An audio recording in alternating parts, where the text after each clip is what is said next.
Hello मित्रों, आज class 12th NCERT chapter number 3 matrix के बुक आज हम पुनः रिपीट कर रहे हैं।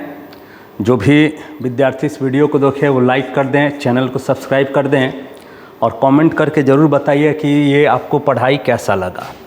आज हम एनसीईआरटी के एक चैप्टर को चालू करने वाले हैं जिस चैप्टर का नाम है मैट्रिसेज यानी मैट्रिक्स। पहले आपको समझना होगा ये आपका जो दिया गया है एनसीईआरटी चैप्टर नंबर 3 में आपको पढ़ने को मिलेगा। और इस साल जो परीक्षा देने वाले हैं उनके लिए तो शानदार ये चैप्टर है। मैट्रिक्स और डिटर्मिनेंट से सवाल मिलता ही है। तो आज हम थोड़ा सा जो वीडियो बनेगा वो कम बनेगा, लेकिन आपको समझ में आएगा। इसके हम पूर्णतः प्रयास करेंगे कि आपको यह टॉपिक बहुत शानदार तरह से समझ में आए। देखिए, सबसे पहले अगर हम मैट्रिसेज का अर्थ लेते हैं, हिंदी अगर वर्जन हम देखें तो इसी को हम आव्यूह के नाम से जानते हैं।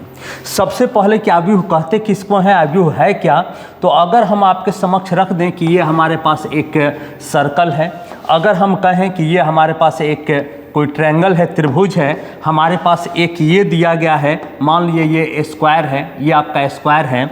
अगर हम बात करें तो ये हमारे पास एक रेक्टेंगुलर है, तो आपको ये बात समझना है कि आखिर हम मैट्रिसेज कहते किसको हैं। देखिए, प्रत्येक चीज़ को पहले आप समझिए और उसके बाद सवाल के बारे में हम चर्चा करेंगे और बेहतर ढंग से हम बताने का प्रयास करेंगे। देखिए, पहले अगर हम कहें कि आव्यूह कहते किसको हैं, आव्यूह किसे कहा जाता है, तो इसके लिए आपको ध्यान में रखना होगा। जैसे आव्यूह क्या है, तो संख्याओं का एक सजावट है। संख्याओं का क्या है, सजावट है। जैसे अगर हम कहें 1 2 3 4 5 6 7 एंड सो ऑन, बहुत सारे संख्या इसमें आपको पता है। जब संख्या को हम, ध्यान दीजिएगा, जब संख्या को हम आयतकार या वर्गाकार सजावट में लिखते हैं, इसी को हम क्या कहते हैं, आव्यूह कहते हैं। जैसे 1 2 3 4 5 6 7 8 9 0 -1 2। और अगर हम देखें इधर तो मान लीजिए 1 2 5 7 9 2 1 6 3 0 0 -2 5 -3 4। तो अगर आपसे कोई कहता है कि आव्यूह किसे कहते हैं, तो आपको कहना होगा कि सर संख्याओं के आयतकार या वर्गाकार, संख्याओं के वर्गाकार या आयतकार सजावट को हम आव्यूह कहते हैं। जैसे अगर इसमें लिखना हो 12 2 5 7 8 3 5 1, तो आपको कहना होगा कि सर ये आपका संख्या का, देखिए, सजावट है, लेकिन वर्गाकार और आयतकार सजावट रहेगा तभी आव्यूह कहेंगे। अब हम इसको कह सकते हैं कि सर ये हमारा मैट्रिक्स है। कैसे सर ये हमारा मैट्रिक्स है, क्योंकि यहाँ पे संख्या को आयत के रूप में सजाया गया है, तो हम इसे आव्यूह कहेंगे। यहाँ पे संख्या को एक वर्ग के रूप में सजाया गया है, तो हम आव्यूह कहेंगे। जैसे 1 2 3 4 5 6 7 8 9, तो हम इसको कभी भी आपका आव्यूह नहीं कह सकते हैं, क्योंकि यहाँ पे संख्या को एक ट्रायंगल में, त्रिभुज के रूप में सजाया गया है, तो हम इसे आव्यूह नहीं कहेंगे। यानी आपको अर्थ बस इतना ही लगाना है कि जब कभी संख्या को वर्ग के रूप में या आयत के रूप में सजा देते हैं, उसी को हम आव्यूह कहते हैं। यानी संख्या को जब हम आयत के रूप में और वर्ग के रूप में सजाने का काम करते हैं, उसी को हम क्या कहते हैं, आव्यूह कहते हैं। जैसे अगर हम एक बात और करते हैं, जैसे एक बात ध्यान रखिएगा, डिफिनीशन आपको मिल जाएगा, ठीक ना। अगर डिफिनीशन लिखना होगा तो संख्याओं के वर्गाकार या आयतकार सजावट को आव्यूह कहते हैं। जैसे देखिए, संख्याओं के वर्गाकार या आयतकार सजावट को हम आव्यूह कहते हैं। The arrangement of number square and rectangular is called matrix. जैसे अगर मान लीजिए हमने लिखा क्या कि a बराबर, जैसे हमने लिखा a बराबर 1 2 5 306। अगर आप इसको इस रूप में भी छोड़ दिएगा तो ये मैट्रिक्स है, लेकिन देखने में अच्छा लगे तो इसको हम ऐसे घेर देते हैं तो ये भी आपका क्या है, मैट्रिक्स है। जब आप कोई अदर किताब में देखिएगा तो कहीं कहीं आव्यूह को, अगर आप सीनियर क्लास में जाते हैं तो आव्यूह को ऐसे भी लिखा जाता है, तो ऐसे कंफ्यूज नहीं होना है कि सर ये कोष्ठ का अंतर ये आव्यूह होगा, तो हाँ बाबू ये आव्यूह होगा। जब कभी संख्या को देखिए, आपको चिन्ह पे डिपेंड नहीं होना है कि चिन्ह लग गया तो आव्यूह हो गया, चिन्ह नहीं लगा तो नहीं हुआ। अगर हम कह दे 129 206 305, क्या ये आव्यूह है? हाँ है। और अच्छा दिखने के लिए हम इसको इस तरह से सजा देते हैं। और हमेशा ध्यान में रखिएगा कि आव्यूह को अंग्रेजी वर्णमाला के बड़े अक्षर के द्वारा हम सूचित करते हैं। जब कभी अगर आव्यूह हमें लिखना होगा तो आपको ये ध्यान में रखना होगा कि वर्गाकार या आयतकार सजावट को हम आव्यूह कहते हैं। वर्गाकार या आयतकार सजावट को हम आव्यूह कहते हैं और आव्यूह को अंग्रेजी वर्णमाला के बड़े अक्षर के द्वारा हम सूचित करते हैं। जैसे डी बराबर यदि हमें लिखना होगा तो 157 ये हमारा एक आव्यूह है। अगर ई बराबर हम कहें कि 1 2 3 205, क्या ये आव्यूह होगा? नहीं होगा। क्यों नहीं होगा सर? क्योंकि आपने यहाँ पे डिजिट नहीं डाला है, यहाँ पे डिजिट नहीं डाला है, तो ये आव्यूह नहीं है। इसका अगर हम सजावट देखें तो कुछ इस तरह का ये सजावट बनेगा। तो अगर आव्यूह कोई पूछता है कि आव्यूह किसे कहते हैं, तो संख्याओं के वर्गाकार या आयतकार सजावट को हम आव्यूह कहते हैं। कोई भी संख्या दे दे, अगर आयत के रूप में, आयत आप समझते हैं जिसकी आमने सामने की भुजा बराबर हो उसे हम आयत कहते हैं, और जिसके आमने सामने की भुजा बराबर हो उसे हम आयत कहते हैं, और जिसकी चारों भुजा बराबर हो उसे हम वर्ग कहते हैं। यानी अगर कोई कहता है कि आव्यूह किसे कहते हैं, तो संख्याओं के वर्गाकार या आयतकार सजावट को हम आव्यूह कहते हैं। जैसे एक और एग्जांपल लेते हैं। क्या सर ये बताइए आव्यूह हो सकता है 157? हाँ सर आव्यूह है। क्यों सर? क्योंकि आमने सामने की भुजा बराबर है। यदि हम आपसे ये कहें अच्छा सर ये बताइए 0 1 2 3 5 7, क्या ये हमारा आव्यूह है? तो हाँ सर आव्यूह है, आमने सामने की भुजा बराबर है। यदि हम आपसे कहें 157 320 169, तो क्या सर ये हमारा आव्यूह है? तो हाँ बाबू आव्यूह है, क्योंकि यहाँ पे चारों भुजा बराबर हो जाएगा। अगर आप देखिएगा तो ये हमारा चारों भुजा बराबर है, तो इसे हम आव्यूह कह सकते हैं। जैसे आपके मन में सवाल हो सकता है कि सर मान लीजिए क्या ये आव्यूह है? तो हाँ बाबू ये आव्यूह है, इसके चारों भुजा बराबर हैं। यदि मान लीजिए सर 129 8732, क्या सर ये हमारा आव्यूह है? तो हाँ बाबू यह आव्यूह है। कैसे? आमने सामने की भुजा यदि बराबर है, आमने सामने की भुजा यदि बराबर है तो इसे हम आव्यूह कहते हैं। यदि कोई भी नंबर को सजाया गया है, कोई भी नंबर को सजाया गया है और उनके आमने सामने की भुजा बराबर है, उनके आमने सामने की भुजा बराबर है, तो उसे हम आव्यूह कहते हैं, उसे हम मैट्रिसेज कहते हैं, उसे हम मैट्रिक्स कह सकते हैं। इतना तक तो क्लियर है। अब जब आव्यूह में हम आगे बढ़ते हैं तब हमें समझना होगा रो और कॉलम के बारे में। रो और कॉलम, रो एंड कॉलम होगा, माफ कीजिएगा, एंड रो एंड कॉलम। यानी अगर कहना होगा तो हम रो को हिंदी में पंक्ति और स्तंभ कहते हैं, पंक्ति और स्तंभ। पहले ध्यान दिएगा। देखिए जब आप मैट्रिक्स समझ गए कि मैट्रिक्स है क्या, मैट्रिक्स किसे कहते हैं, मैट्रिक्स को डिनोट कैसे किया जाता है, तब आपको पंक्ति और स्तंभ यानी रो एंड कॉलम समझने की आवश्यकता है। जैसे अभी हमने बताया बाबू कि यदि 1 2 3 4 5 7 ये हमारा मैट्रिसेज है। कैसे? कि सर संख्या को सर ये कौन सा सजावट है, आयतकार सजावट में लिखा गया है, तो ये हमारा मैट्रिसेज है, ये हमारा मैट्रिक्स है। लेकिन रो और कॉलम किसको कहते हैं? रो और कॉलम समझिए। जैसे आप कभी कभी हिंदी में कहीं कहीं लिखा रहता है कि पंक्ति को पढ़ें, तो पंक्ति आप कहीं ना कहीं हिंदी में आपने सुना होगा कि पंक्ति क्या होता है, पंक्ति के बारे में आप समझे होते हैं। तो यहाँ पे लिखा रहता है कि राम, कुछ भी दिया गया है, राम आम खाता है, राम आम खाता है। तो पंक्ति को पढ़ना है, तो पंक्ति कैसे पढ़ा जाता है? इस तरह से। यानी जब कभी अगर संख्या मिले तो इस तरह से अगर आप जाते हैं तो इसे हम क्या कहते हैं? पंक्ति। अगर आप इस तरह से जैसे 1 2 3, तो इसे हम क्या कहते हैं? कॉलम कहते हैं, स्तंभ कहते हैं। जैसे ये हमारे पास दिया गया, अगर हम आपसे पूछे कि पंक्ति कौन है, तो बाबू आपको कहना होगा कि ये सर हमारा पंक्ति है। ये क्या है बाबू? तो ये हमारा पंक्ति है। और स्तंभ कौन है? तो ये हमारा सर स्तंभ है, ये हमारा स्तंभ है। ये क्या है?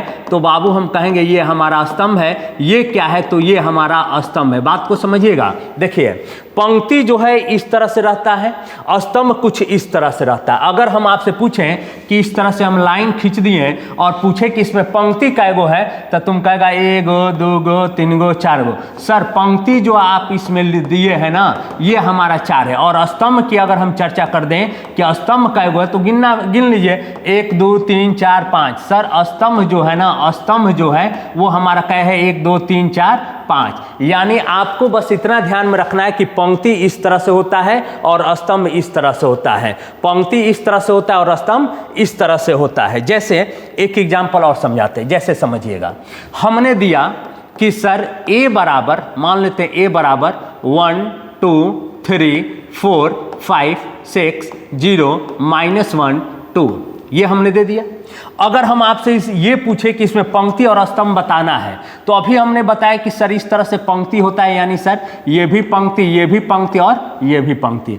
स्तंभ कुछ इस तरह से होता है, ये भी स्तंभ, ये भी स्तंभ और ये भी स्तंभ। पंक्ति को इंग्लिश में रो कहते हैं, तो हम इंग्लिश से वर्ड लिख देते हैं रो।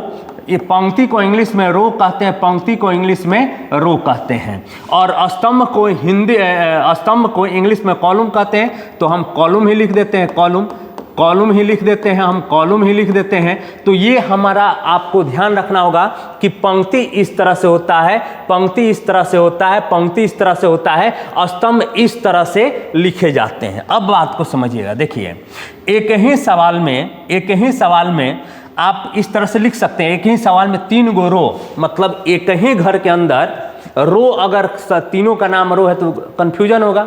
तो ऐसी परिस्थिति में हम क्या करते हैं कि रो जो पहला है इसको R1 कहते हैं।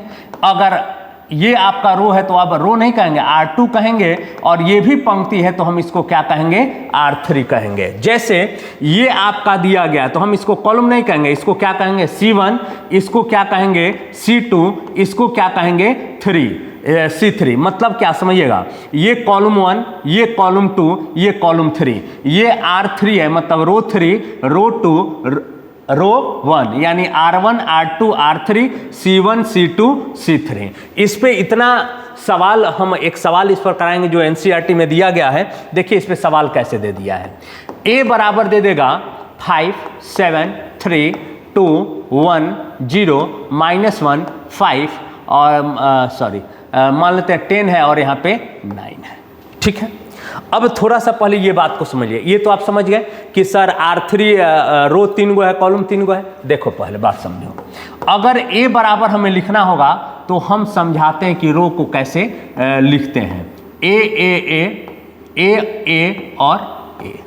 आपको एक बात ध्यान रखना होगा, जानते हो क्या कि सर ये हमारा R1 है तो हम कहेंगे R1 है, ये हमारा R2 है हम R2 कहेंगे, ये हमारा R3 है तो हम R3 कहेंगे, ये हमारा C1 है तो हम C1 कहेंगे, ये हमारा C2 है तो C2 कहेंगे, ये हमारा C3 है तो हम C3 कहेंगे। एक बात आपको ध्यान में रखना होगा, जानते हो क्या कि सर जब कभी अगर आपको रो और कॉलम पे चर्चा करना है तो ये आपको ध्यान में रखना पड़ेगा AIJ।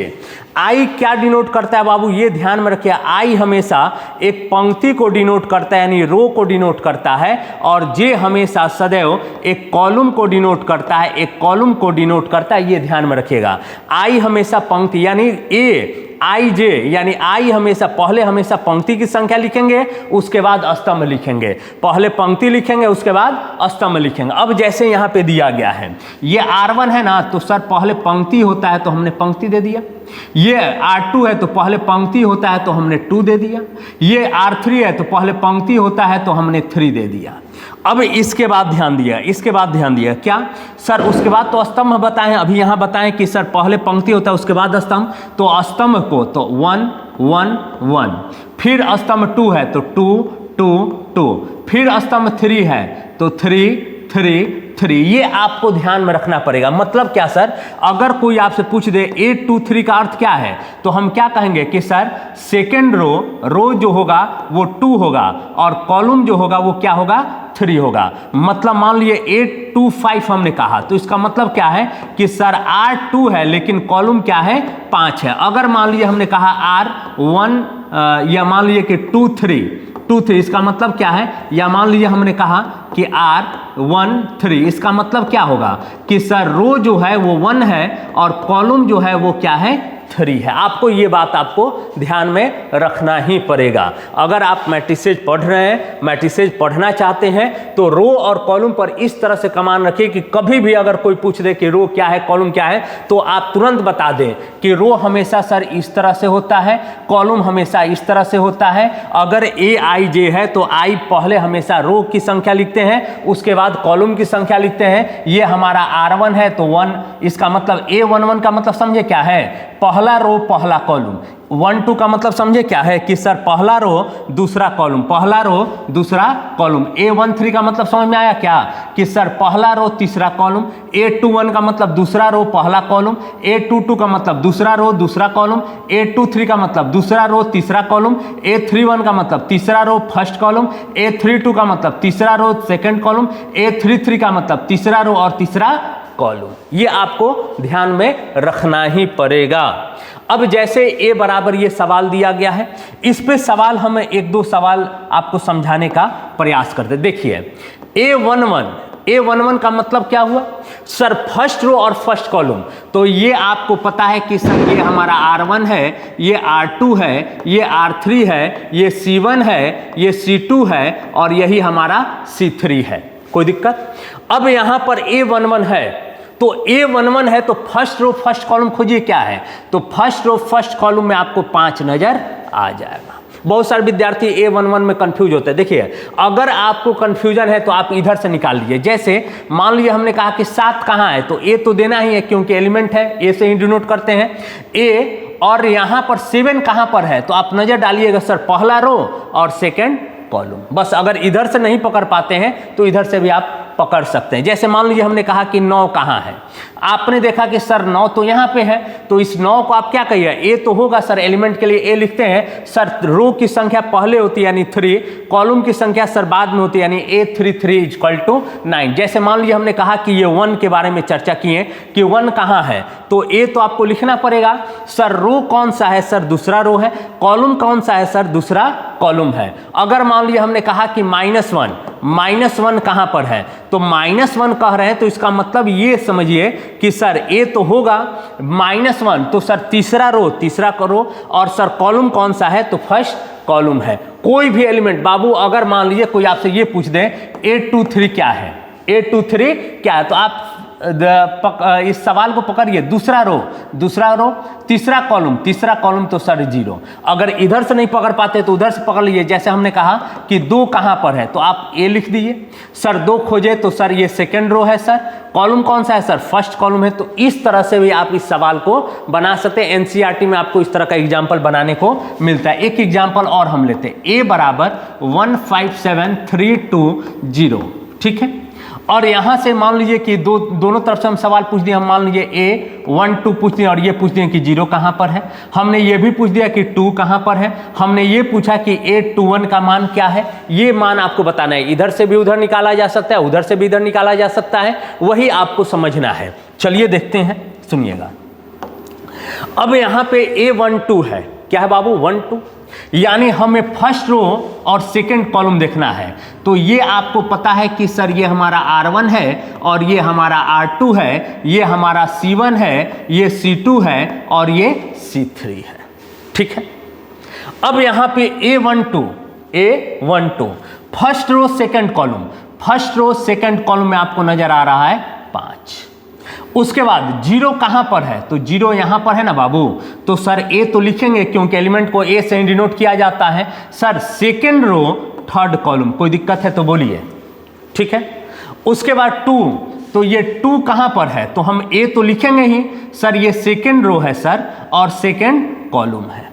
A21 ये है ना, तो हम क्या लिखेंगे सर सेकंड रो और फर्स्ट कॉलम, यानी ये हमारा 3 हो जाएगा। इस तरह से आपको सवाल निश्चित तौर पे मिलेगा इससे बनाने के लिए, ठीक है। इसी से एक और सवाल NCERT में मिलता है, देखिए कैसे। जैसे दे देगा कि सर AIJ, ध्यान देना, AIJ बराबर कुछ भी दे दिया I प्लस जे, कहेगा कि ना कि 2 क्रॉस 2 आव्यूह की रचना करें, आव्यूह की रचना रचना करें।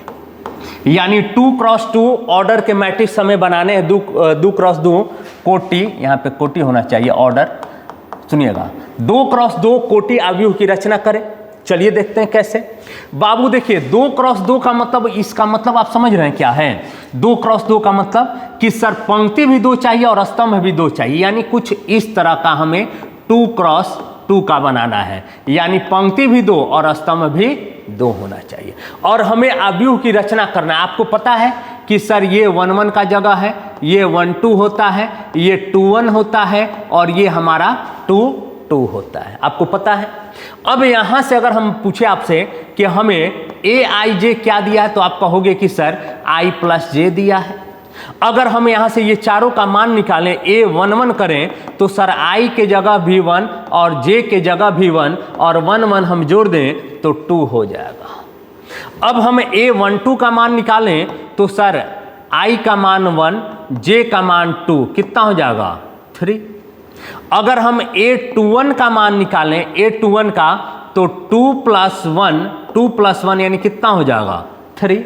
अगर हम A22 का मान निकालें, तो सर I प्लस जे यानी 2 प्लस 2 इक्वल टू कितना हो जाएगा 4। 2 प्लस 2 इक्वल टू 4। यानी आपको बस यहाँ पे ये ध्यान देना है ना बाबू, कि इस तरह के सवाल आपके समक्ष आएंगे 2 क्रॉस 2 का, 3 क्रॉस 2 का, 1 क्रॉस 2 का, 1 क्रॉस 4 का, कुछ भी दे सकता है और ए आई जे देकर और आपसे कहेगा कि एक अवयव का निर्माण किए। जैसे यहाँ पे आई प्लस जे था, 2 क्रॉस 2 का हमें निर्माण करना था, ए आई जे बराबर दिया गया है, हम ए 1 1 निकालें, आई के जगह 1 तो जे के भी जगह 1 और 1 1 जोड़ दिए यानी 2। ए 1 1 का मान क्या हो गया 2। तो यहां से अगर हम अवयव लिखें तो लिख सकते हैं ए 1 1 का मान क्या आया है बाबू 2, ए 1 2 का मान क्या आया है 3, ए 2 1 का मान क्या आया है 3, बाबू मेरे ए 2 2 का मान क्या आया है 4। तो ये आपका 2 क्रॉस 2 अवयव की रचना हो गई, जिसमें ए आई जे बराबर आई प्लस जे को सेटिस्फाई करेगा, संतुष्ट करेगा।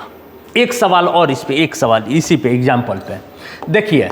मान लिया अगर हमने कहा क्या कि सर ए आई जे बराबर कुछ भी दे दिए आई बाई जे, और हमने सवाल किया क्या ना कि हमें 1 क्रॉस 3 अवयव की रचना करें, अवयव की रचना करें। यदि आपको पढ़ाई समझ में आ रहा है, ये सारे बातें समझ में आ रही है, तो ज़रूर से इसको शेयर कर दीजिएगा और वीडियो को लाइक और सब्सक्राइब जरूर कर दीजिएगा। देखिए ए आई जे बराबर दिया गया है आई बाई जे, 1 क्रॉस 3 अवयव की रचना करना है। देखिए अभी हमने आपको बताया है कि ए आई जे, यहाँ पे ए आई जे एलिमेंट होते हैं और 1 क्रॉस 3 हमें बताना है। देखिए ए बराबर पंक्ति एगो होना चाहिए, ठीक ना, और स्तंभ कै गो होना चाहिए बाबू 3 गो। ध्यान देना 1 1 1, यहाँ पे पंक्ति 1 नजर आएगा बट स्तंभ आपको 3 नजर आएगा। मतलब क्या A11, A12, A13, पंक्ति 1 है और स्तंभ 3 है। अब यहाँ पे हमें ए आई जे बराबर क्या दिया है बाबू कि आई by J, I by J. A11 निकालते हैं, A11 तो क्या हो जाएगा 1 बाई 1, आई का भी मान 1, जे का भी मान 1 यानी 1। A12 यदि निकालते हैं तो आई का मान 1, जे का मान 1, सॉरी जे का मान 2 दिया गया है, तो यहाँ पे क्या हो जाएगा 1 बाई 2 ही रहेगा। A13 तो मतलब क्या सर, आई का मान 1 है और जे का मान 3 है यानी 1 बाई 3। अब यहाँ से क्या करेंगे, जो अवयव निकालना था उसको हम लिख दें। क्या क्या मान आया बाबू 1, क्या क्या मान आया तो 1, तो हमने लिखा 1, उसके बाद 1 बाई 2, उसके बाद 1 बाई 3, तो ये हमारा आंसर हो गया। इस तरह का सवाल आपको परीक्षा के में देखने को जरूर मिलेगा। अगर आप कोई भी गेस्ट पेपर या क्वेश्चन बैंक या एनसीईआरटी बनाएंगे तो इस तरह के सवाल आपको निश्चित तौर पे 3.1 में देखने को मिलता है। यहाँ तक तो क्लियर है। जैसे देखिए हमने चर्चा शुरू से किया, अवयव क्या है हमने बताया, हमने ये एग्जाम्पल के तौर पे बताया, हमने कुछ और एग्जाम्पल बताया, हमने फिर पंक्ति और स्तंभ पर बताया कि पंक्ति क्या होता है, स्तंभ क्या होता है। उसके बाद हमने ये भी बताया कि ए आई जे को ही हम क्या कहते हैं, अवयव कहते हैं, सदस्य कहते हैं, एलिमेंट कहते हैं। अवयव कहें, सदस्य कहें, एलिमेंट कहें, ये मैट्रिक्स के एलिमेंट होते हैं। ये हमने स्पष्टीकरण किया। फिर उसके बाद हमने एक एग्जाम्पल देकर समझाने का प्रयास किया। फिर हमने 2 क्रॉस 2 अवयव के एक एग्जाम्पल को दिया। फिर हमने एक एग्जाम्पल दिया कि कैसे बनाए जाते हैं। इसके बाद order of matrix, order of matrix क्या है, थोड़ा सा ध्यान दीजिएगा। ऑर्डर ऑफ मैट्रिक्स में x होता है, ठीक ना, मैट्रिक्स में x होता है, ध्यान दीजिएगा, मैट्रिक्स में x होता है, स्पेलिंग गलत है, ऑर्डर ऑफ मैट्रिक्स। आप बताइए ऑर्डर ऑफ मैट्रिक्स के बारे में आप क्या जानते हैं, कुछ आप लोग कुछ पढ़े हुए हैं, ऑर्डर ऑफ मैट्रिक्स, ठीक ना, ऑर्डर ऑफ मैट्रिक्स। हिंदी में अगर कहना होगा तो हम कहेंगे क्या, आव्यूह की कोटि, आव्यूह की कोटि, आव्यूह की कोटि। क्या होता है ऑर्डर ऑफ मैट्रिक्स, जैसे देखिए, अगर हम कहें कि सर A बराबर 1 2 3 4 हमारे पास दिया गया है। अब यहां से अगर हम आपसे पूछें कि इसका ऑर्डर बताइए, ऑर्डर क्या है, तो आपको ध्यान में रखना होगा कि ऑर्डर ऑफ मैट्रिक्स क्या होता है, m क्रॉस n होता है। वेयर m क्या है, m इक्वल टू पंक्ति की संख्या, पंक्ति की संख्या, और n क्या है, तो n हमारा है बाबू स्तंभ की संख्या। मतलब क्या, ये हमारे पास एक मैट्रिक्स दिया है, इसमें पंक्ति कै गो है, तब बाबू हमारा है एगो है पंक्ति R1, एगो है पंक्ति R2, एगो है मेरा स्तंभ C1, एगो है हमारा C2। तो पहले पंक्ति की संख्या, उसके बाद स्तंभ की संख्या, यानी पंक्ति 2 गो है बाबू और स्तंभ कै गो है, 2 स्तंभ है। तो हमारा ऑर्डर क्या बना, 2 क्रॉस 2। जैसे मान लीजिए हमने कहा B बराबर 157039 और तब हम आपसे पूछ दें ऑर्डर कहें या कोटि कहें, बात एक ही होती है। तो यहाँ से अगर हम पूछे आपसे कि बाबू मेरे ये बता दो कि इसकी ऑर्डर ऑफ मैट्रिक्स क्या है, तो आप देखोगे कि सर इसमें R1 है, सर R2 है, सर C1 है, सर C2 है, सर C3 है। तो सर यहाँ पे पंक्ति 2 है बट स्तंभ 3 है, तो हम कहेंगे कि 2 क्रॉस 3। अब आप इसको गुना करके 6 मत लिख देना, नहीं गलत हो जाएगा। m क्रॉस n को हम कहते हैं, m पंक्ति की संख्या बतलाएगा और n स्तंभ की संख्या बतलाएगा। आप इसको गुना करके, आप मल्टीप्लाई का सिंबल का प्रयोग मत कीजिएगा, या ना तो गुना करके, हाँ गुना करके एलिमेंट हम निकाल सकते हैं, लेकिन यदि ऑर्डर पूछेगा तो 2 क्रॉस 3। एक और एग्जांपल ले लेते हैं, C बराबर 925301129 अब यहाँ पे अगर हम आपसे पूछें कि ये बता दो ना बाबू कि ऑर्डर क्या है, तो सर जी पंक्ति 3 गो है, स्तंभ भी 3 गो है, तो सर हमारा ऑर्डर ऑफ मैट्रिक्स बनेगा 3 क्रॉस 3। अगर मान लो हमने ये कहा कि A बराबर 157 और तब हम आपसे पूछ दें कि ये बताइए कि ऑर्डर क्या है, तो सर ऑर्डर, सर अगर हमें पहले तो पंक्ति चाहिए, तो सर ये हमारा R1 हो गया, R2 हो गया, R3 हो गया और ये हमारा C1, यानी पंक्ति कै गो है, 3 गो और स्तंभ कै गो है, 1 गो। तो 3 क्रॉस 1 का हम इसे क्या कहेंगे, ऑर्डर ऑफ मैट्रिक्स। एक सवाल और समझाते हैं आपको। जैसे मान लीजिए हमने B बराबर कहा केवल 5 और तब आपसे पूछे कि ऑर्डर ऑफ मैट्रिक्स क्या है, तब हम कहेंगे कि सर ऑर्डर आप पूछ रहे हैं, कोटि पूछ रहे हैं, सर पंक्ति भी 1 गो है, स्तंभ भी 1 गो है, यानी 1 क्रॉस 1 का ये हमारा ऑर्डर का मैट्रिक्स हुआ। जैसे एक और सवाल बता दिए ना, लो बता दे रहे 157320195762। अब ये आपको स्वयं कमेंट में बताइएगा कि इसमें पंक्ति कै गो है और स्तंभ कै गो है। अच्छा लो बताइए दे रहे हैं, काहे लगता है सब कष्ट करेगा। सुनो, ऑर्डर बताना है, कोटि बताना है, सर पंक्ति कै गो है, 3 गो है सर, स्तंभ कै गो है सर, तो 1 2 3 4, 3 क्रॉस 4 का ये ऑर्डर हो गया। अब इस पे सवाल जानते हो कैसे पूछता है, इस पे अगर हमें सवाल देना हो तो कैसे सवाल देता है पता है। एग्जाम्पल, ये तो सिंपल था, ऑर्डर पता है। जैसे मान लो अगर हम कहते हैं कि सर कुल एलिमेंट, कुल सदस्य मान लेते हैं कि सर 6 है, कुल सदस्य 6 है, और तब पूछेगा कि बताओ कितने ऑर्डर के मैट्रिक्स बनाए जा सकते हैं। कुल सदस्य 6 हैं, कितने ऑर्डर के मैट्रिक्स बनाए जाते हैं, कितने संभव प्रकार के अवयव बनाए जा सकते हैं, तो ऑर्डर हमें बताना है। तो सुनो क्या क्या हो सकता है। ऐसा हो सकता है कि 1 गुना 6, मतलब सर 1 गो पंक्ति 6 गो स्तंभ हो सकता है। यह भी हो सकता है कि सर 2 क्रॉस 3, 2 गो पंक्ति या 3 गो स्तंभ हो गया। अब और बन सकता है, हाँ सर अब इसी को प्लॉट के लिख दिए ना, 3 क्रॉस 2, 3 गो पंक्ति 2 गो स्तंभ, या सर 6 क्रॉस 1 6 गो पंक्ति 1 गो स्तंभ, बस यही 4 बनेगा, इससे ज़्यादा नहीं बनेगा। अब आपको थोड़ा सा सर ये और स्पष्ट कीजिए। तो देखिए 6 है ना, 6 का आप फैक्टराइज कीजिए, क्या क्या 6 का निकलेगा सर? 1 निकलेगा, 2 निकलेगा, 3 निकलेगा और खुद एक 6 निकलेगा। और जब ये जो फैक्टर निकले हैं ना, जैसे 1 लेते हैं, 1 में का से गुना करेंगे कि 6 आ जाएगा, तो सर 6 से, एक तो ये आंसर हो गया। फिर सर 2 लेते हैं, 2 गुना का से गुना करेंगे 6 आएगा सर 3, तो एक ये आंसर हो गया। सर फिर 3 लेते हैं, सर क्या से गुना करेंगे 6 आएगा 2, तो ये आंसर हो गया। सर 6 है तो 6 में क्या से गुना करेंगे 6 आएगा, तो सर 1, तो देख लिए यही 4 को हमने यहाँ पे लिखा है। जब आपसे कोई भी सवाल इस तरह से दे दें, जैसे मान लीजिए आपके एनसीईआरटी में है कुल सदस्य मान लेते हैं कि 18 है, ठीक ना, संभव बताना है, संभव कोटि। चलिए देखते हैं, संभव कोटि बताना है। तो सबसे पहले हमने देखा कि सर 18 है, 18 का पहले फैक्टर खोजिए क्या क्या है। 1 है, 2 भी इसको मल्टीप्लाई कर सकता है, डिवाइड कर सकता है, 3 भी, 6 भी, और कौन कौन कर सकता है? 6, 9 और एक खुद 18। अब हमें कोटि बताना है बाबू, तो कोटि सिंपल तो हो गया। कोटि देखो इधर, 1 का से गुना करेंगे 18 आएगा, तो 1 गुना 18, ये आपका एक आंसर हो गया। 2 का से गुना करेंगे 18 आएगा 9, फिर 3 का से गुना करेंगे कि 18 आएगा तो 6, फिर उसके बाद 6 का से गुना करेंगे कि 18 आएगा 3, उसके बाद 9 का से गुना करेंगे 18 आएगा 2, फिर 18 का से गुना करेंगे कि 18 आएगा तो 1। तो ये आपका संभव कोटि है, यही आपका आंसर हो गया। 3.1 में शायद सवाल नंबर हमको लगता है 3 या 4 इसी से है, आप बना लीजिएगा, ठीक है ना। और समस्या हो तो कमेंट में बताइएगा। चलिए अब अगली कड़ी में बढ़ते हैं। तो अब हमें पढ़ना है टाइप ऑफ मैट्रिक्स, यानी टाइप ऑफ मैट्रिक्स के बारे में हमें अध्ययन करना है कि टाइप ऑफ मैट्रिक्स क्या है।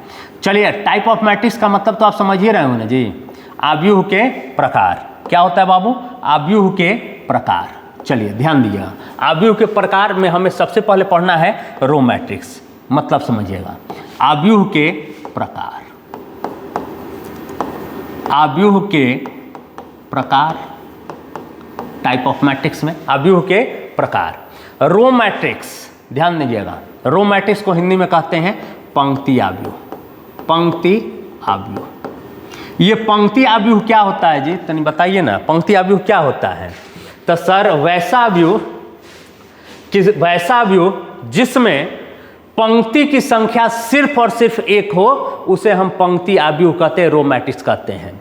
यानी कोई भी मैट्रिक्सेज दिया गया हो, कोई भी मैट्रिक्स हो, उसमें नंबर ऑफ रो यदि 1 है तो उसी को हम क्या कहते हैं? Row matrix. जैसे एक एग्जांपल पे समझिएगा, A बराबर 157। देखिए इसमें पंक्ति एगो है ना, कॉलम की संख्या चाहे वो 1 हो, 2 हो, 3 हो, उससे आपको कोई लेना देना नहीं है। अगर पंक्ति की संख्या 1 है तो हम इसे क्या कहेंगे? Row matrix. M बराबर 1, केवल और केवल पंक्ति की संख्या 1 हो, उसी को हम लोग कहते हैं रो मैट्रिक्स। जैसे B बराबर हमने कहा 92, क्या यह पंक्ति आव्यूह है? हाँ सर है, पंक्ति एगो है और स्तंभ का एगो है जी 2 गो है। तो जब कभी पंक्ति की संख्या अगर 1 आ जाए ना, पंक्ति की संख्या 1 आ जाए, पंक्ति की संख्या 1 आ जाए और स्तंभ चाहे जो भी हो, तो उसे हम क्या कहेंगे? पंक्ति आव्यूह कहते हैं। यानी number of row is 1, then I say that is row matrix. Number of row is 1, that I say that is row matrix. यानी पंक्ति की संख्या यदि 1 है तो उसी को हम लोग क्या कहते हैं? रो मैट्रिसेज या रो मैट्रिक्स कहते हैं। यहाँ तक तो कोई दिक्कत है ही नहीं। उसके बाद कॉलम मैट्रिक्स। कॉलम मैट्रिक्स को हम लोग क्या कहते हैं बाबू? कॉलम मैट्रिक्स को क्या कहते हैं? थोड़ा सा स्पेलिंग गलत है, इस बात को आप ध्यान में रखिए। सी लिख दिया है, अब देखिए यहाँ पे क्या लिख दिया? IT लिख दिया है, जबकि यहाँ पे होना क्या चाहिए था? सेकंड, ठीक ना। यहाँ पे गलती कर दिया है, ठीक ना। चलिए कोई बात नहीं। चलिए देखिए कॉलम मैट्रिक्स। कॉलम मैट्रिक्स को हम क्या कहते हैं? अस्तंभ आव्यूह। क्या कहते हैं बाबू? अस्तंभ आव्यूह। अस्तंभ आव्यूह किसको कहते हैं सर? जहाँ पे स्तंभ की संख्या यदि 1 हो, स्तंभ की संख्या क्या हो? 1 हो, उसे हम कॉलम मैट्रिक्स कहते हैं। जैसे A बराबर, बात को समझिएगा, 157। सर यहाँ पे पंक्ति sir 3 go, R1, R2, R3, but स्तंभ एगो है। तो यदि पंक्ति की संख्या कुछ भी हो, स्तंभ की संख्या यदि एक हो ना, उसी को हम क्या कहते हैं, स्तंभ आव्यूह कहते हैं। जैसे b बराबर यदि हमें कहना होगा 1 5, तो यहाँ पर भी यह आपका स्तंभ आव्यूह है। क्यों सर? क्योंकि पंक्ति दो गो है और स्तंभ कै गो है, एगो है। c बराबर अगर हमने कहा 9 2 -1, और यहाँ पे अगर हम देखें तो पंक्ति 3 गो है और स्तंभ एगो है, और जब कभी स्तंभ की संख्या एक हो, स्तंभ की संख्या एक हो, उसे हम स्तंभ आव्यूह कहते हैं। यदि स्तंभ की संख्या किसी भी आव्यूह में स्तंभ की संख्या एक हो, उसे हम स्तंभ आव्यूह कहते हैं। किसी भी आव्यूह में पंक्ति की संख्या एक हो तो उसे हम पंक्ति आव्यूह कहते हैं। किसी भी आव्यूह में पंक्ति की संख्या एक हो उसे पंक्ति आव्यूह कहते हैं। किसी भी आव्यूह में स्तंभ की संख्या एक हो उसे हम स्तंभ आव्यूह कहते हैं। अब क्या है स्क्वायर मैट्रिक्स? स्क्वायर मैट्रिक्स को हम लोग क्या कहते हैं? स्पेलिंग यहाँ पे गलत है, ठीक ना? स्क्वायर मैट्रिक्स यानी यहाँ पे होना चाहिए था x, ठीक ना? चलिए ध्यान दीजिएगा। स्क्वायर मैट्रिक्स को हम हिंदी में क्या कहते हैं बाबू? वर्ग आव्यूह। वर्ग आव्यूह तो समझ ही रहा होगा जी, समझ रहा है जी? सुनिए क्या कि सर पंक्ति की संख्या और स्तंभ की संख्या बराबर हो जाए उसे हम स्तंभ आव्यूह, पंक्ति की संख्या और स्तंभ की संख्या समान हो तो ऐसी स्थिति में हम इसे क्या कहते हैं? वर्ग आव्यूह कहते हैं। जैसे a बराबर 1 5 2 3, पंक्ति भी दूगो है और स्तंभ भी दूगो है, तो इसे हम क्या कहेंगे? वर्ग आव्यूह कहेंगे। b बराबर अगर हम देखें तो सर 1 2 3 4 5 6 3 0 1, सर पंक्ति कै गो है बाबू? तो 3 गो। स्तंभ कै गो है? 3 गो। तो इसे हम क्या कहेंगे? वर्ग आव्यूह कहेंगे। जैसे b बराबर मान लीजिए हमने कहा 5, सर पंक्ति भी एगो स्तंभ भी एगो, तो ऐसी स्थिति में हम इसको क्या कहेंगे? वर्ग आव्यूह कहेंगे। यानी वर्ग आव्यूह किसको कहा जाता है बाबू? तो जिसमें पंक्ति की संख्या और स्तंभ की संख्या बराबर हो उसे हम क्या कहते हैं? वर्ग आव्यूह कहते हैं। m बराबर m, यानी पंक्ति की संख्या और स्तंभ की संख्या समान हो उसे हम वर्ग आव्यूह कहते हैं। पंक्ति की संख्या और स्तंभ की संख्या समान हो उसे हम वर्ग आव्यूह कहते हैं, उसे हम वर्ग आव्यूह कहते हैं। चलिए अगला क्या है? अगला है रेक्टेंगुलर, यानी हम यहाँ पे कह सकते हैं, यहाँ पे हमें कहना होगा कि सर आयतकार आव्यूह होता है। आयतकार आव्यूह, ये आयतकार आव्यूह क्या है? ध्यान देते हैं, ये आयतकार आव्यूह क्या है? सुनिएगा, ये 4 नंबर में है। रेक्टेंगुलर आव्यूह यानी आयतकार आव्यूह। आयतकार आव्यूह, ये आयतकार आव्यूह क्या है? सिंपल है कि सर जहाँ पर m और n बराबर न हो, यानी पंक्ति की संख्या और स्तंभ की संख्या बराबर न हो, उसे हम क्या कहेंगे? आयतकार आव्यूह। जैसे a बराबर 1 5 7, यहाँ पे अगर हम देखें पंक्ति 1 और स्तंभ 3, तो हम इसको पंक्ति आव्यूह भी कह सकते हैं या हम इसको आयतकार आव्यूह भी कह सकते हैं कि सर पंक्ति की संख्या और स्तंभ की संख्या बराबर नहीं है। जैसे मान लीजिए 1 2 3 0 2 1, तो यहाँ पे अगर आप देखिएगा तो पंक्ति 2 गो है बट स्तंभ 3 गो है, तो जहाँ पर पंक्ति और स्तंभ की संख्या बराबर न हो, पंक्ति और स्तंभ की संख्या बराबर न हो, उसे हम क्या कहते हैं? आयतकार आव्यूह कहते हैं, यानी रेक्टेंगुलर मैट्रिक्स कहते हैं। जैसे c बराबर यदि हम कहें तो 198, तो यहाँ पे अगर आप ध्यान दीजिएगा तो यहाँ पे पंक्ति 3 गो है और स्तंभ एगो है, तो इसको हम स्तंभ आव्यूह भी कह सकते हैं, स्तंभ आव्यूह भी कह सकते हैं और आयतकार आव्यूह भी कह सकते हैं कि सर पंक्ति की संख्या और स्तंभ की संख्या बराबर नहीं है, तो हम ऐसी परिस्थिति में कहेंगे कि यह हमारा आयतकार आव्यूह। जैसे ये समझिए, पंक्ति कै गो है? 3 गो, स्तंभ कै गो है? 2 गो, तो हम इसको क्या कहेंगे? आयतकार आव्यूह कहेंगे। अब क्या है? Diagonal matrix. ध्यान दीजिए, बहुत अच्छा टॉपिक है, डायगोनल ऑफ मैट्रिक्स। देखिए डायगोनल ऑफ मैट्रिक्स यानी आव्यूह का विकर्ण। सुनो पहले बात, आव्यूह का विकर्ण। पहले बात समझ लेना, आव्यूह का विकर्ण क्या है। जैसे मान लीजिए a बराबर अगर हम बात करें a11 a12 a13, a21 a22 a23, a31 a32 a33, और यहाँ पे डायगोनल हमें समझना है तो आप इस बात को ध्यान में रखिएगा कि डायगोनल सदैव यही होता है बस। क्यों सर? क्योंकि i बराबर j होना चाहिए। देखिए 1 1 बराबर है ना, 2 2 बराबर है ना, 3 3 बराबर है। डायगोनल आप सोच रहे हैं कि सर ये भी तो डायगोनल हो सकता है, क्योंकि आप ये जानते हैं ये भी विकर्ण होता है, ये भी विकर्ण होता है। लेकिन यहाँ पे मैट्रिसेज में ऐसा गलती मत कीजिएगा, मैट्रिसेज में केवल और केवल यही आपका डायगोनल बनेगा। क्यों सर? i बराबर j होना चाहिए, यानी 1 1 यहाँ पे 1 3 बराबर हो रहा है, तो कभी भी ये डायगोनल मत बोलिएगा। हमेशा डायगोनल कौन बनेगा? यही आपका डायगोनल बनेगा, केवल और केवल यही आपका डायगोनल बनेगा जो आप देख रहे हैं। जैसे मान लीजिए हमने कहा कि b बराबर 2 4 6 1 0 9 5 7 6 और हम आपसे ये पूछें कि इसका विकर्ण बताइए, विकर्ण बताइए, डायगोनल बताइए, तो आप क्या कहिएगा? 2 0 6। ये इसका क्या है?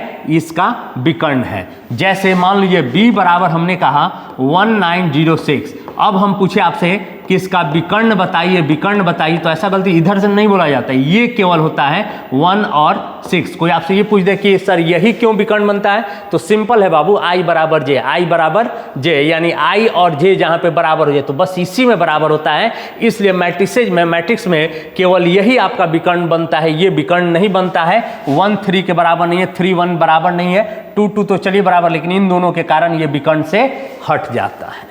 ठीक है ना? विकर्ण हमेशा आपका यही होगा। ठीक है, चलिए। और विकर्ण हमेशा किस पे बनेगा? स्क्वायर मैट्रिक्स पर ही बनेगा, इस बात को ध्यान में रखिएगा। आयतकार पे मत बनाने लगे, अन्यथा आयतकार जैसे मान लीजिए दिया गया है 1 5 7 3 2 1। अब इसमें मत खोजिएगा कि सर ये ऐसे हैं, तो फिर गलत हो जाएगा। जब भी विकर्ण होगा तो किस पे बनेगा? वर्ग आव्यूह पर बनेगा, जहां पंक्ति और स्तंभ की संख्या बराबर हो। स्केलर मैट्रिक्स, चलिए स्केलर मैट्रिक्स क्या है हम ध्यान दे देते हैं। देखिए स्केलर मैट्रिक्स के बारे में अगर हम चर्चा करें तो a बराबर विकर्ण के अतिरिक्त, जैसे 5 5 5 0 0 0 0 0 0, विकर्ण के अतिरिक्त सभी एलिमेंट शून्य हो, उसी को हम क्या कहते हैं? स्केलर मैट्रिक्स कहते हैं। स्केलर मैट्रिक्स को हिंदी में कहा जाता है अदिश आव्यूह, अदिश आव्यूह, अदिश आव्यूह। स्केलर मैट्रिक्स सुनिएगा, b बराबर अगर हमें कहना होगा तो हम क्या कह सकते हैं? 9 0 0 0 9 0 और 0 0 9। ये यहाँ पे ये बराबर है ना बाबू, तो इसी को हम लोग क्या कहते हैं? स्केलर मैट्रिक्स कहते हैं। c बराबर अगर हमें कहना होगा तो 1 0 0 0 1 0 0 0 1। क्या ये आपका है ना? तो हाँ बाबू, ये अदिश आव्यूह है। अब सवाल ये है कि सर विकर्ण आव्यूह किसको कहते हैं? देखिए यहाँ पे ये जो बताए ना, आव्यूह का विकर्ण कहते हैं, लेकिन विकर्ण आव्यूह किसे कहते हैं? तो ये भी ध्यान दे दीजिए, डायगोनल मैट्रिक्स, डायगोनल मैट्रिक्स हो सकता है आगे मिल जाए तो ठीक है, नहीं तो यहीं पे ध्यान रखेंगे हम लोग। विकर्ण आव्यूह, विकर्ण आव्यूह, विकर्ण आव्यूह किसको कहते हैं? तो सर विकर्ण का अतिरिक्त सभी एलिमेंट 0 1 2 3 0 0 0 0 0 0, यानी विकर्ण के अतिरिक्त। इसमें देखिए दोनों में अंतर क्या है कि इसमें डायगोनल का सारे एलिमेंट इक्वल होना चाहिए, मतलब अगर 5 है तो 5 होना चाहिए, 9 है तो 9 होना चाहिए, 1 है तो 1 होना चाहिए, 4 है तो 4 होना चाहिए, 10 है तो 10 ही होना चाहिए। लेकिन विकर्ण आव्यूह में क्या है कि विकर्ण का अतिरिक्त सभी एलिमेंट शून्य होना चाहिए, लेकिन ये बराबर नहीं होना चाहिए, तो हम क्या कहेंगे? उसे विकर्ण आव्यूह कहेंगे। विकर्ण आव्यूह में ये एलिमेंट जो हैं अलग अलग हो सकते हैं, जबकि अदिश आव्यूह में हमेशा जो ये डायगोनल के नंबर हैं वो हमेशा क्या होंगे? इक्वल होंगे, हमेशा बराबर होंगे। अब इसके बाद हम आते हैं आइडेंटिटी मैट्रिक्स। आइडेंटिटी मैट्रिक्स क्या है बाबू? तो हम लोग इसको कहते हैं तत्समक। क्या कहते हैं? तत्समक आव्यूह, तत्समक आव्यूह। तत्समक आव्यूह किसको कहते हैं? सिंपल है, a बराबर, इसके दो गो एग्जाम्पल है 1 0 0 1, और b बराबर 1 0 0 0 1 0 0 0 1, यानी विकर्ण के, देखिए ये अदिश आव्यूह भी है और आइडेंटिटी यानी तत्समक आव्यूह भी है। यानी विकर्ण आव्यूह, विकर्ण के जो एलिमेंट होना चाहिए केवल और केवल 1 होना चाहिए। ये 2 क्रॉस 2 का विकर्ण आव्यूह है, ये 3 क्रॉस 3 का है, और इसी को कहीं कहीं आप IA के रूप में देखते हैं, I से सूचित किया जाता है। आपको बस यही इसका तत्समक आव्यूह का मात्र 2 ही एग्जाम्पल है, ये और ये, तीसरा कोई एग्जाम्पल नहीं है। 1 0 0 1 1 0 0 0 1 0 0 0 1। ठीक है, चलिए अब यहां से आपका जीरो मैट्रिक्स अंतिम है ये, और यहाँ से टाइप ऑफ मैट्रिक्स आपका समाप्त हो जाएगा। शून्य आव्यूह, देखिएगा शून्य आव्यूह किसको कहते हैं? वैसा आव्यूह जिसके सारे एलिमेंट क्या हों, जीरो हों। वैसा एलिमेंट, वैसा मैट्रिक्स जिसके सारे एलिमेंट क्या हो, जीरो हो जाए, तो उसी को हम लोग कहते हैं शून्य आव्यूह। ये तो एकदम सिंपल है, जिसके सारे एलिमेंट जीरो हो उसको हम क्या कहते हैं? जीरो मैट्रिक्स यानी शून्य आव्यूह। क्लियर है ना? चलिए, इक्वल ऑफ मैट्रिक्स, ये भी सिंपल है, इक्वल ऑफ मैट्रिक्स, ठीक ना। इक्वल ऑफ मैट्रिक्स के बाद बस यही अंतिम है 3.1 के लिए। इक्वल ऑफ मैट्रिक्स ध्यान देना, A बराबर 5, अच्छा सुनिए ना, A B C D, और B बराबर मान लेते हैं X Y S और T। इक्वल ऑफ मैट्रिक्स यानी आव्यूह की समानता, आव्यूह की समानता, आव्यूह की समानता। आव्यूह की समानता समझते हैं क्या है? ये 2 क्रॉस 2 का है, ये भी आपका 2 क्रॉस 2 का है ना। अगर A बराबर B हम कहते हैं ना, A बराबर B, तो A बराबर B का मतलब समझते हैं क्या है? दोनों के ऑर्डर इक्वल होनी चाहिए। क्या होनी चाहिए? ऑर्डर ऑफ, ऑर्डर क्या होनी चाहिए बाबू?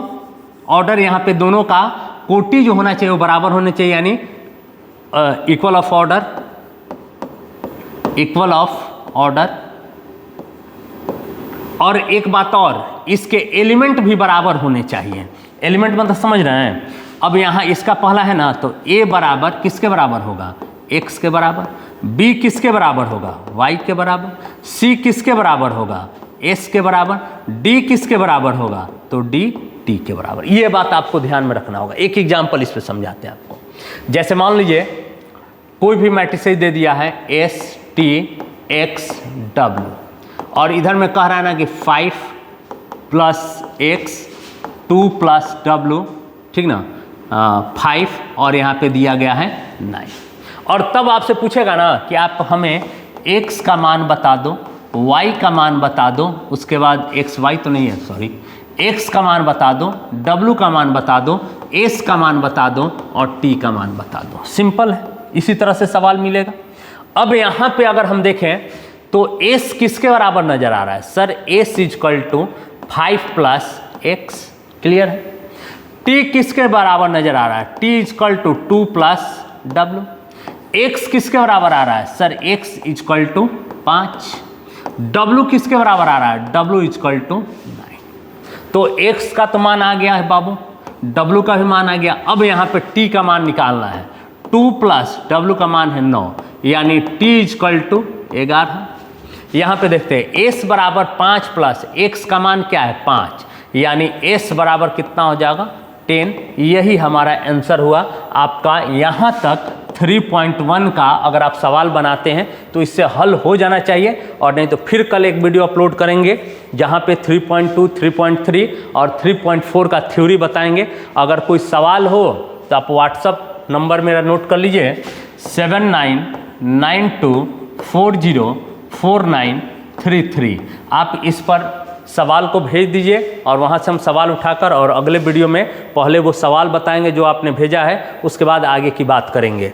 अब यहाँ पे थोड़ा सा एक बार फिर से हम रिपीट कर दें, आपने यहाँ पे क्या क्या पढ़ा, ठीक ना, आपने क्या क्या पढ़ा सुनिएगा। आव्यूह क्या है आपने समझ गए? आयतकार वर्गाकार सजावट को आव्यूह कहते हैं। उसके बाद ये हमने एग्जाम्पल दिया कि सर ये आव्यूह है, ये भी आव्यूह है, ये भी आव्यूह है, वो आव्यूह है, वो भी, ये आव्यूह नहीं है, हमने अभी समझाया। फिर ये आव्यूह के एग्जाम्पल थे, हमने बताया। पंक्ति और स्तंभ क्या होता है ये हमने चर्चा किया। ए आई जे पे आपको फोकस करना है, जहाँ पे ए से हम अवयव को सूचित करते हैं, आई पंक्ति होता है, जे कॉलम होता है। उसके बाद हमने आपको ये भी समझाया कि किस तरह से एनसीईआरटी में सवाल आपका दिया गया है। उसके बाद 2 क्रॉस 2 कोटि का आव्यूह का निर्माण भी हमने बताया, रचना करना भी हमने बताया आव्यूह का। उसके बाद ऑर्डर ऑफ मैट्रिक्स, ऑर्डर क्या होता है, m क्रॉस n को आव्यूह की कोटि कहते हैं, हमने ये भी चर्चा किया। हमने ये भी बताया कुल सदस्य अगर ऑर्डर पूछे तो कैसे निकाला जाता है।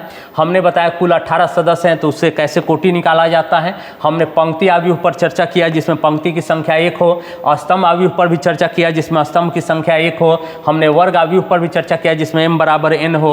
हमने रेक्टेंगुलर मैट्रिक्स पर भी चर्चा किया, आयताकार आव्यूह जहाँ पे पंक्ति और स्तंभ की संख्या भिन्न भिन्न अलग अलग हो। हमने आव्यूह का विकर्ण भी बताया, ये होता है कारण हमने बताया I बराबर J के कारण। उसके बाद हमने अदिश आव्यूह पर भी चर्चा किया कि सर अदिश आव्यूह में हमेशा ये एलिमेंट इक्वल होते हैं, हमेशा ये एलिमेंट इक्वल होते हैं, और विकर्ण आव्यूह में एलिमेंट इक्वल नहीं होते। लेकिन विकर्ण के अतिरिक्त सभी एलिमेंट जीरो, इसमें भी विकर्ण के अतिरिक्त सभी एलिमेंट जीरो होने चाहिए। फिर उसके बाद हमने तत्समक आव्यूह बताया कि I से सूचित करते, इसके मात्र 2 ही एग्जाम्पल है, 2 × 2 1 1 और 1 1 है। यहाँ पे अगर कोई एलिमेंट दूसरा होता तो वो अदिश आव्यूह में बदल जाता। शून्य आव्यूह जिसके सारे एलिमेंट जीरो हो।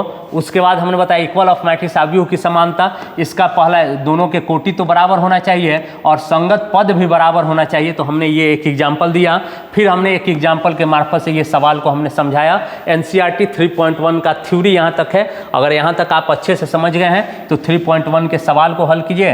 अब आपको कमेंट करना है कि क्या आप अगले क्लास में थ्योरी चाहते हैं या क्वेश्चन चाहते हैं। जो आप कमेंट कीजिएगा वही कल वीडियो फिर हम अपलोड करेंगे।